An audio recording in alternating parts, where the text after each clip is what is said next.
And so that one part of my life in this dimension began when somebody down the peninsula came up with this Ampex. I think it's Ampex was the first one of these things from the wire tape recorder, which I couldn't stand because I always got the wires tied up.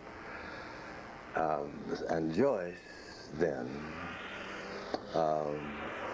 came into our life out here just at the critical time, and all the boxes of tape, I had an instinct to save every little bit of anything. And there must have been, oh, I don't know how many big boxes of tape. And she was persuaded to let me take 15, 20, 25 boxes of tape over to the apartment where she and her family lived. And since she was not working, she would spend the day listening to all these tapes, and her mother would share in it, and that gave a certain kind of weightiness to it. And out of it came all of this material. Fortunately, during the days in Boston, because the services were broadcast, the entire service was taped and given live in the morning, taped so that at 5 o'clock in the afternoon, those people who wanted to hear the morning service could hear it over the radio. So you had this. And then for 7 years, I had a meditation over the Channel 5, whatever that thing is, and the university agreed to give to the city my services, with my permission, of course, hopefully. And the only compensation for this thing every Friday morning, I insisted that I would be given the tape, so that when I would go to the studio on Friday, I'd pick up last week's tape. And I did that because I could not have any conferences or anything growing out of the meditations. I had no time to give to anyone outside the university, but anybody who wanted transcriptions, the broadcasting company would have transcripts of the tapes made and mailed out. So we had a mailing list of 600 or 700 people, and that's how we got those up there. Those are the original ones. I say all of this because I think it's important. Something happens, you know, when whatever your skill is, if you can find a way by which the skill is your offering to God,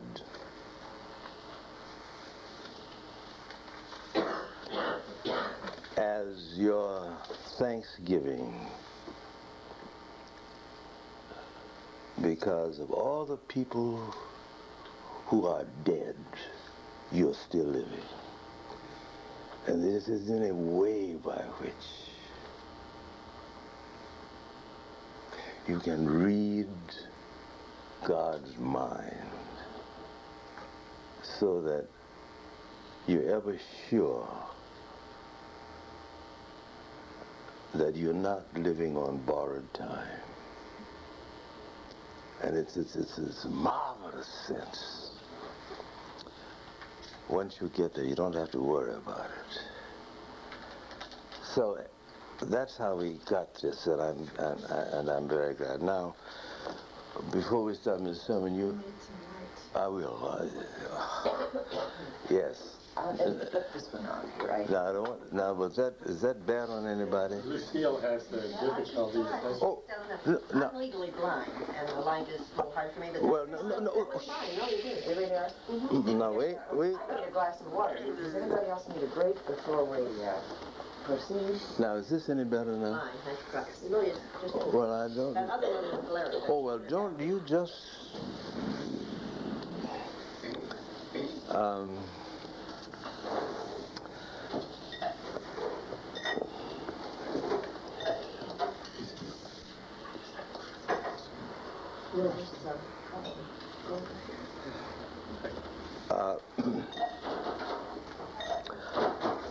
I want to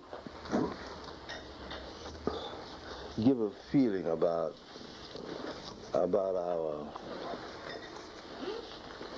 our journey. We've been revving up our motors and that sort of thing.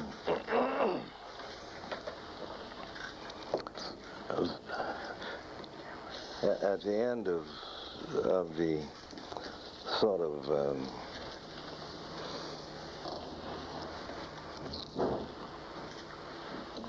thank you, my dear, of introduction to why I'm involved in this, I want to say a word about the technique, how we are going to do what we are going to do. We will, when I finish the preliminaries opening up, we will listen again as a group to the tape. I hope everybody received the tape. And the procedure is very simple. You listen at any point that you want the tape to stop because you want to say something, react, contribute, raise a question, affirm, deny, but let the quality, the meaning of the tape float through you, your mind and your spirit. One of the things that I enjoyed very much as a boy growing up in Florida, I had my own little private oyster bed, and that's where I learned to fight and to experience defending your territory. And the thing that I loved most about my oyster bed was when the tide rose. That's the time the oysters did their feeding, because they're in a bed, they can't swim around, they can't chase any food. So I would sit quietly and I'd watch the valve. You've seen oysters. I mean, everybody knows.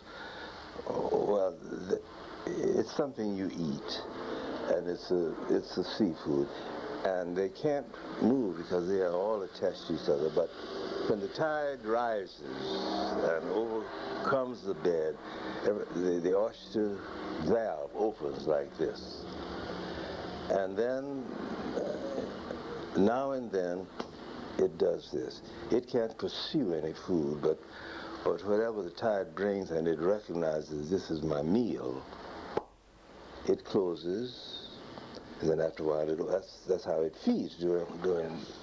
So this is what I want your minds and your spirits to do. And it doesn't matter whether it closes on what seems to be something you need to digest. That's your only clue. We hope that when you stop the tape, you do not feel that you are imposing on anybody else, but it is your moment to get a morsel. And it may not be a morsel that anybody else sees, But that's not your business. Because nobody like you has ever been born and will ever be born. You are the only you in all of the existences of existence. And whatever life ultimately means,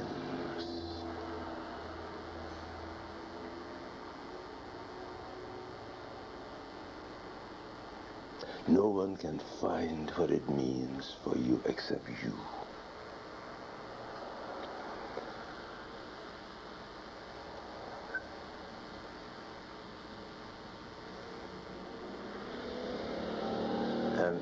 And whatever the creator of existence has to say to you,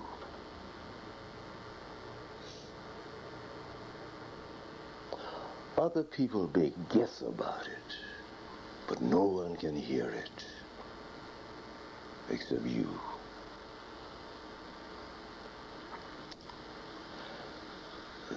So as we move along, if you want the tape to stop, Joyce will stop it, and you do whatever is doing in you, as if you were in this room by yourself. Because in a sense, this is the point.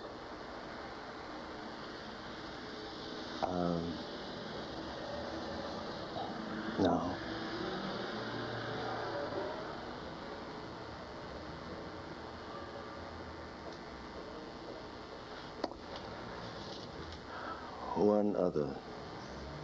one other thing is very important that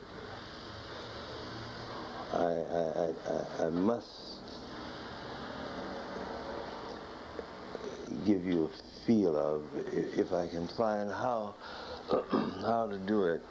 One of the things that I have been searching for all of my life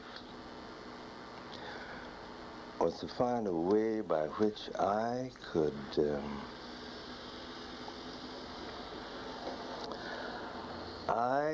have a naked exposure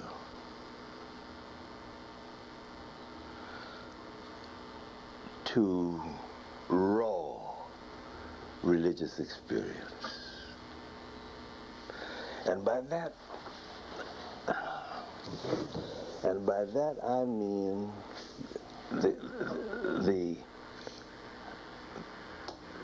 the elemental experience of religion before the mind tackled it and classified it.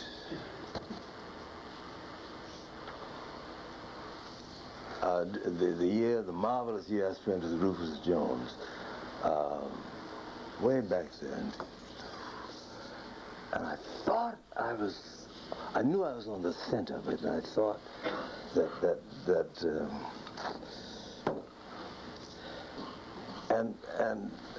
and we would go along, particularly in the Tuesday night, wrestling with Eckhart.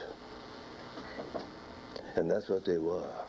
If you want to get a good first-class headache, just sit down with Master Eckhart's tractates and think you're understanding them.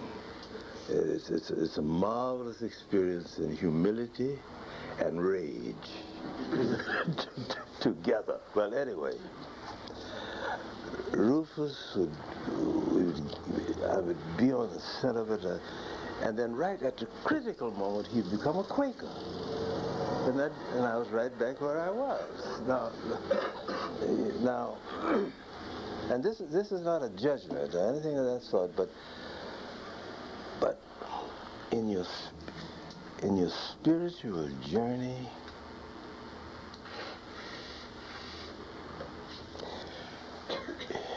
it is so crucial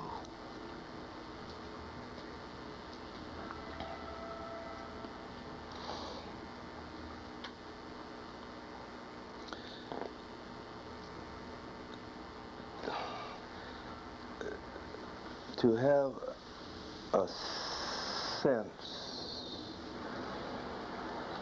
of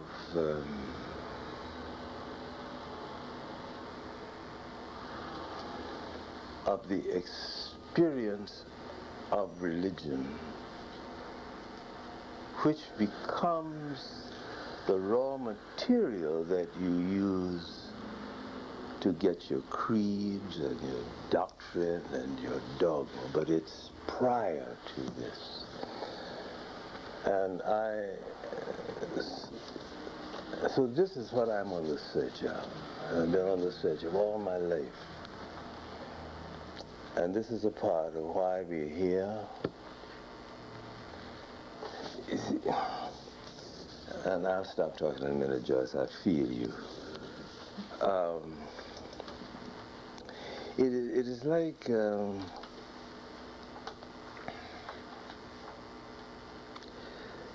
there's something so vital and alive about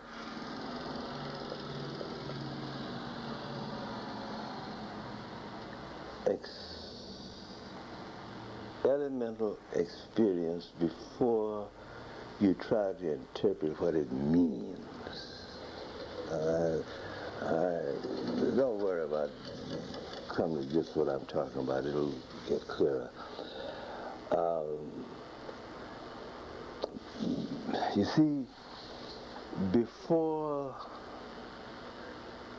the mind can tackle it, no, that's wrong. As soon as the mind begins to deal with the raw materials of experience, the mind has to make sense out of it. Particular meaning, so you get doctrine, you get dogma, because the mind has to think about it. So that if someone asks you, you can tell them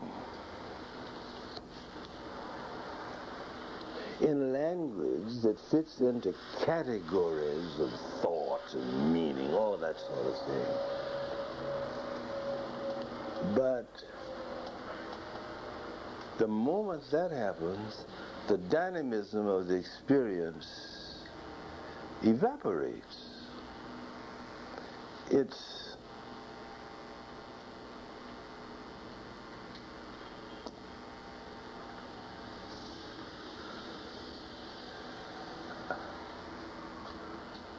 well, I can talk for the rest of my life and not say what I'm trying to say. So we proceed. We listen with whatever listening apparatuses we have. And then give yourself over to the movement in you that reacts or responds to what you are hearing with your outer and your inner ear. That's what I'm concerned about. And feel free to stop it at any point. Now, I think that's everything, Joyce. Really. Creative encounter. I will lay the foundation for our thinking this morning. The fact that this is that too loud? Living world. It's one that is a part of every level of our experience as life. It is so commonplace, so obvious, that the import of it is missed. The life that is in you and in me, the life which we share, is alive, is pulsing, throbbing, beating. It has no beginning that the mind can grasp, apprehend, or comprehend. Okay, I got it. And no ending. George. Excuse me. Do you think that life is actually coordinated in ways that we have no knowledge of, no can of? No, I don't. I think this is the way it seems at any point that we relate to it. That's all I mean. Because you see, the way the mind works, it works in terms of some kind of logic, beginning and ending,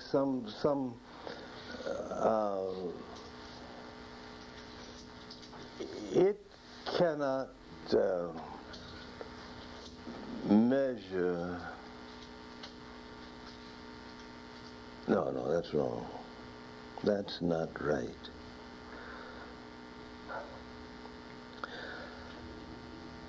In order for a thing to make sense to the mind, there has to be something that has to do with beginning and ending, some context, so that you just don't slide off the universe this way and slide off the universe that way. And so that's why it seems to me that whenever we think about life, the only way that makes any sense, we think of it in terms of beginning and ending. But we know that what we are calling beginning simply means the point at which we became aware of it. And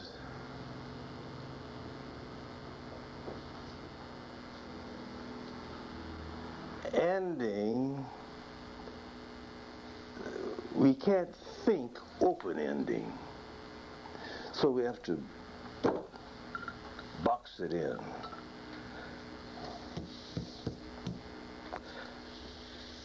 And that's why I think that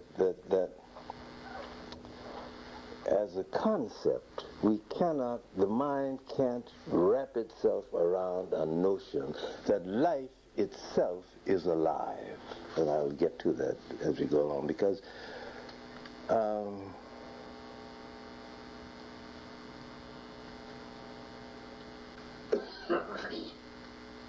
I can feel it,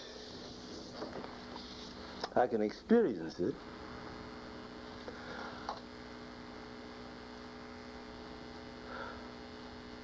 but I really can't comprehend this.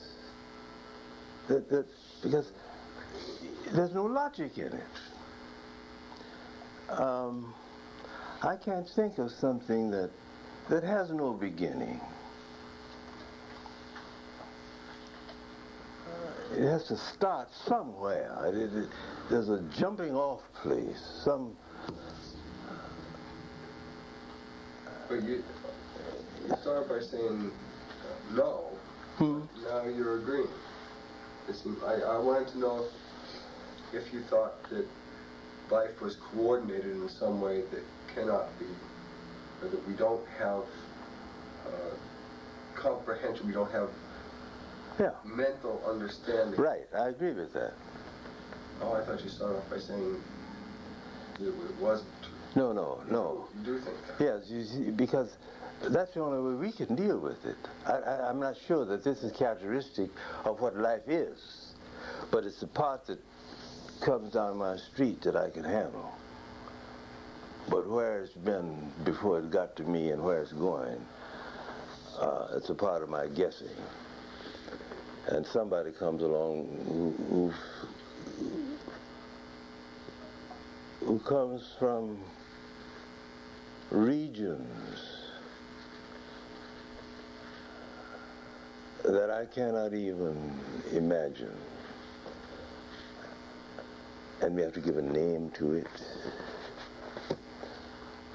so that whatever the infinite means to us, that's the name we give this.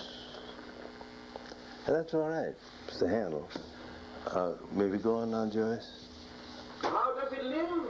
Oh, scared me. It lives by feeding on itself. That's how it lives. Life feeds on life.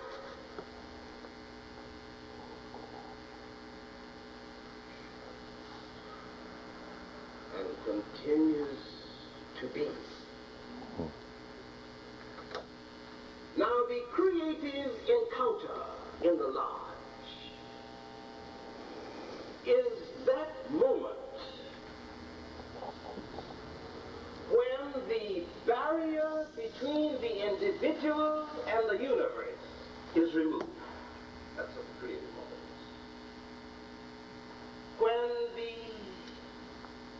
When the customary experience of being shut up in your little world is broken, is interrupted, is ruptured, and you are no longer the prisoner of your own life. You're no longer the prisoner of the events of your own life. Now that's the basic proposition on which we'll be working for a few days. Could you stop? Yeah. Joyce? Yeah. When you said life feeds on life, and the physical dimensions of life supporting life, I think we think of, but it crossed my mind just now, it didn't when I listened to it before, of the level in which we share at another dimension, a spiritual dimension, and feeding on life maybe in another dimension.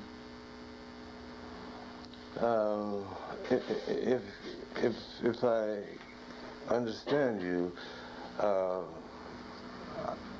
I think this is how life nourishes itself.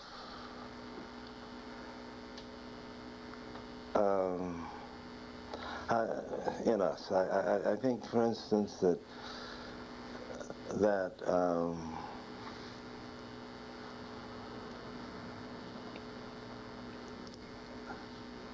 whenever walls are built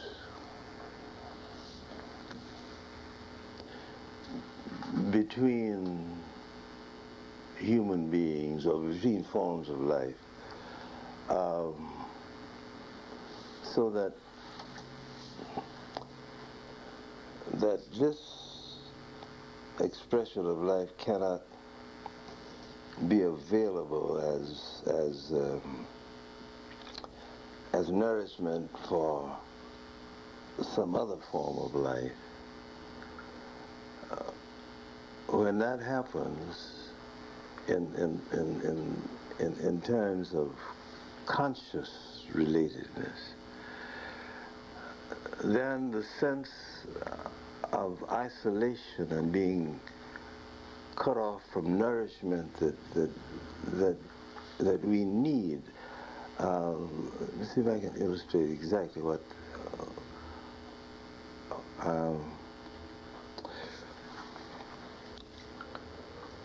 One of the things that I enjoyed doing when I was a boy growing up in Florida, in the spring of the year, early spring, I enjoyed going down in the swamp. Do you know what a swamp is?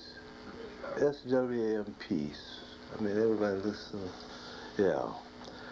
And I enjoyed going early in the spring, and before there were any signs of spring, even in Daytona, Florida. And you'd go into the swamp, and you're pretty sure that the moccasins and so forth were on holiday somewhere. And I'd get in the center of the swamp, and it's smelly, but it doesn't stink. It's dank, but it isn't damp. And everywhere you look, all the mosses and the little pale green shoots, and you look up at the trees, even the old oak trees that are old as God, have little pieces of green things shooting. And that's where I learned to be still, not quiet. It's a great difference. And I would get still enough, and I could hear the swamp breathe.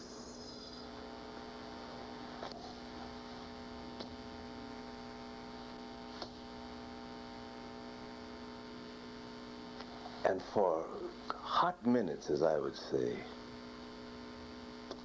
the life barrier of little Howard Thurman and all these other things sort of slipped. You know, just sort of.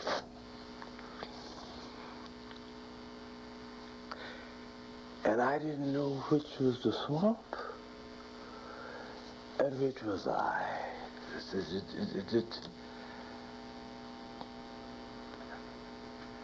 And I'd come out of that place, and this is very cruel, but when I went fishing after that,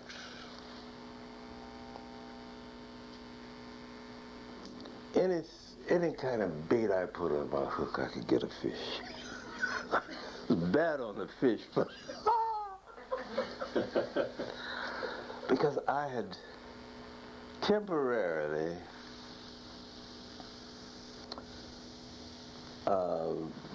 moved into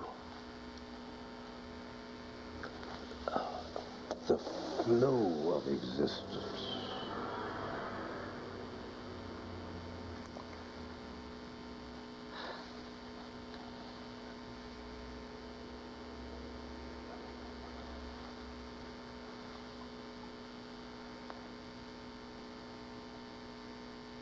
And had a religious experience. Now I get into trouble when you ask, when I start trying to name it and label it, and I've read it, if you disagree with it, I'm ready to kill you because you weren't there, and all that sort of thing. So I become very defensive. And that's why I feel that the spiritual dimension, you catch it, you don't learn it. You catch it, When John R. Mott, does that name mean anything to anybody in this room? John R. Mott, yeah. He at one time, well, his father did not want him to be contaminated by religion. So he sent him to, but he wanted to have this profoundly wonderful education.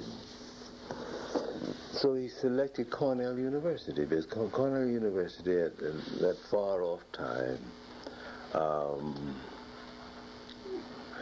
was a great stronghold of philosophy, metaphysics, science, but nobody bothered much about religion. That was sort of out of bounds. So this is where John R. Mott's father sent him and would protect him from all the contamination. And his roommate in this house where they lived was a man whose name was Wilder, who was the father of the World Student Christian Federation. Well, everybody here is so young, but at one time, the whole Protestant, particularly, missionary movement was nourished and supported by young college people and young medical people who were sent all over the world to teach and so forth as missionaries, taking the gospel and healing and so forth. Well, Wilder, I don't remember his first name, was the first secretary of this World Student Christian Movement. I think that's what it was. Anyway, it was, and John Armott says that the first night he spent with Wilder as their roommates at Cornell, he caught religion as he catches the measles. And what his father was sending away from, he unwittingly sent him to. Now there's a,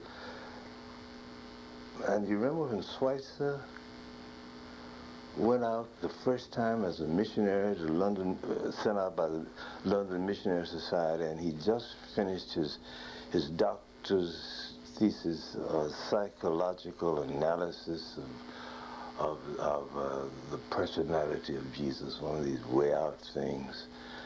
And he just finished the book on the historical Jesus, and he ends with that great paragraph after debunking the whole thing. He says, at last paragraph, he comes to us as one unknown without a name. He speaks to us the strange words, follow me. And to those who obey him, whether they be wise or simple, he will reveal himself in the toils and in the sufferings and the sorrows through which they shall pass in his fellowship. And as an ineffable mystery, they shall learn in their own experience who he is. Well, the London Missionary Society said, we'll send you out, support you, heal people, but you can't talk to them about religion. So his first term of service in the heart of Africa as the representative of the London Missionary Society, he was under a ban not to talk religion. So the people to whom he ministered had to catch it. He was not permitted to preach, to do anything but heal. And there's some people who've written about him who say that his most effective work was done when he had to rely on tenderness, on gentleness, on the imagination that comes from a trained mind geared to healing human diseases, and when he had to speak the whole truth that he had in that kind of sacramental expression of the healing art.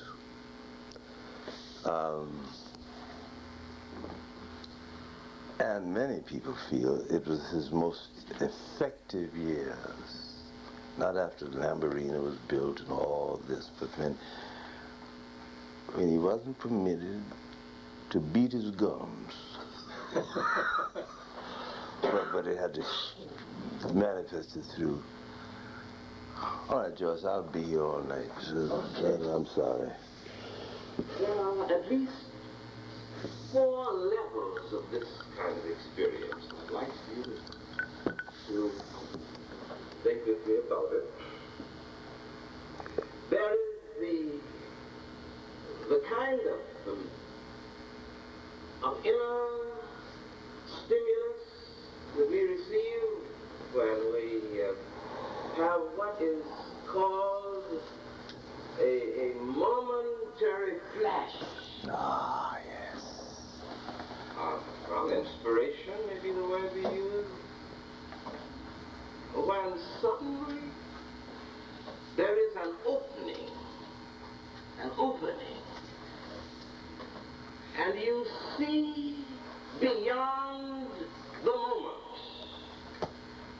You get a quick, fleeting glimpse of a possibility in an idea with which you have been working, and you have gone round and round and round and round, and suddenly what was a wall opens up and then closes. Paracelsus talks about this. Yeah. I was a wanderer so long the way I sought lay hid. And then he says the clouds broke. And when the clouds broke, they revealed the spires of the city, and the clouds came back together again. But Paracelsus says, I had seen the city. I'd seen it. And that view no darkness can obscure. This is one kind of encounter. It is fleeting. It is temporary as far as the time interval is concerned. It is incisive. Sometimes it is devastating. Sometimes it causes the whole mind and spirit to tremble like a leaf in the wind. It passes. The barrier between the individual life and something wider is removed. And then comes we've all had it. Then there is the kind of experience when the life, this is perhaps a little more rare, when the life, your life or my life, seems to be anchored in a certain direction. What the poets sometimes call a set of the soul, what we may call in other language the way in which the life seems to be focused towards an end. And as you look back upon your life, you see that ever since you were aware of yourself, it seems as if all of the details of your life, all of the meaningful experiences of your life, all of them have been moving in a certain direction.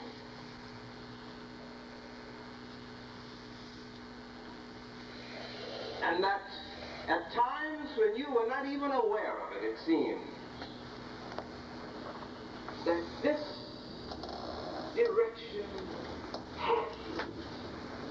And before they removed the cable car from California Street, where I live in San Francisco, always you could hear the cable moving. The cable was underground. It's a very wonderful sight. So that if you went to sleep before 1 o'clock in the morning, and when the cable stopped, you woke up. Because the movement of the cable had lulled you to sleep, and then you thought all was not well because the cable wasn't moving. Now, how did the car move on this cable? The car was anchored with a trap of some sort onto the cable, so